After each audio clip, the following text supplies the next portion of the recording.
Here we go, folks. Here we go. Two classic nations duke it out for one spot in the Euro 2020 final. Is it Italy? Is it Spain? We'll talk about it next. That's right, folks, back once again with another match for you. That's right, folks, back once again with another 5-minute preview. Looking forward to Italy up against Spain over in Wembley. Anyway, we'll talk about that in a minute. Big shout out to the VIPs. Of course, they are the patrons. And of course, if you're new, check out the links down below. We've got Twitter, Twitch, Facebook, and of course, Patreon as well. And also make sure you smash the old subscribe. 5-minute preview. Let's talk about it. It is Italy, it is Spain, and it is over at Wembley. Goodness gracious me. So talk about it. Mancini against Enrique in the dugouts. Of course, I wanted a classic semi-final, and we've got one. Of course, two classic nations, former winners of at least the World Cup anyway. But of course, competitors, major competitors, the real bloody deal, and hopefully we'll have a cracker on our hands. Italy have been very, very good so far. Of course, coming at you, group qualified as Group J winners way back when. That was back on October the 19th. They've been the Euros 9 times in the past. Currently ranked FIFA-wise at 7th in the world, but that's going to change. They are the unofficial world champions, of course, beating France way back when, and they've never lost since taking that title. So whoever does beat Italy, whether it is now or in the future, will take over that reign. As of course their resume looks like this. Of course, been fantastic. Their only blip there wasn't no blips. They won absolutely everything. Picking up a 3-0 win against Italy. Back that followed up with a win against the Swiss. Knocked out the Welsh.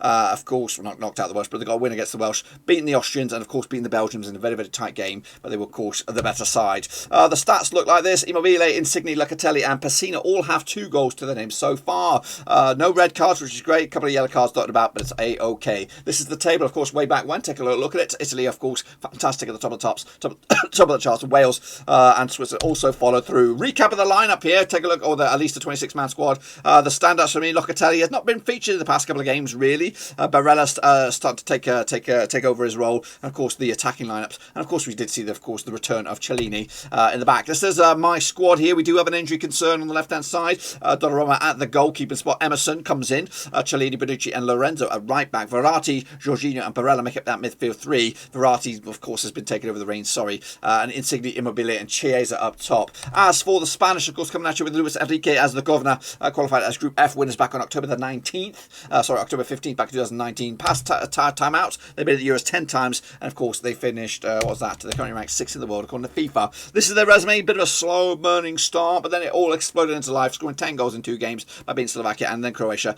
in extra time. They went the distance again against the Swiss this time around, but fortunately, they did come out top with a penalty win. Is that going to hurt them? Of course, Italy have got that loss at left back. Spain have that the extra hours worth of football in their legs compared to Italy as well. So take a look at their sort of stats right here, right now. Morata, Saliba, Ferran Torres got 2 goals to the name. Asapecho's got 1 as well. Busquets, Alaba, Rodri, and Torres also got yellow cards so far. No reds. We recap of the table. Of course, they did finish behind Sweden, who of course crashed out to Ukraine. Slovakia didn't even get through. Neither did Poland as well. Quick recap of the squad. Bit of a depleted squad because of the COVID issues that they did at the start.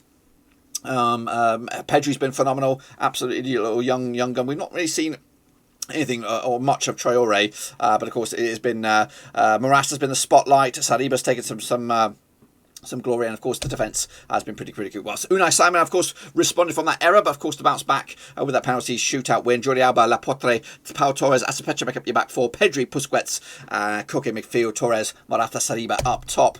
They played each other 17 times since 1934. This is a classic. 6 wins for Spain, 5 wins for Italy, and 6 draws. The biggest win for Spain over Italy was a 4-0 win. Meanwhile, the biggest win for Italy was a 2-0 win over Spain. In fact, they scored 21 goals over the course of those 17 matches. 27 returned by Spain, which is 1.59 goals a game ratio compared to 1.24.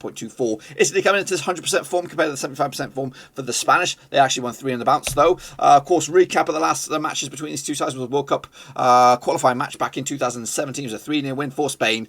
Did put a poll out there. Big result on the poll. 780 have voted. 85% going for Italy. 50% have gone for Spain. Have they been a little bit toothless for you? But what about me? I'll tell you about me in just a second. Let's take a little look at some bookies' odds on this match. But I've stuck with Italy from the get-go, and I'm going to try and stick to them all the bloody way. I haven't seen anything that's going to deter that. The left back is a bit of concern, but the legs also might play into the advantage of Italy. 2-0 win for me, and of course, hopefully they'll put up a defensive masterclass to set themselves up for a final against whoever that may be. Speaking of final, of course, this is the situation we are at right here, right now. As of recording, we do not know at the other side of the bracket that is going to take place today, so this video will probably be up after that, so you'll know which of 2 of the 4 teams have made it through to join Italy and Spain in the final. But that is it, boys. That is it. Be sure to give the video some love and smash your thumbs up, smash your subscribe. Check out the links down below on Twitter, Twitch, Facebook, and of course Patreon as well. If you want to give the love to the channel, make sure you check that out. But until then, who do you think's going to the final? Italy, Spain? Let me know your thoughts down below in the comment section. But until then, we'll see you soon for the next one, whenever that is.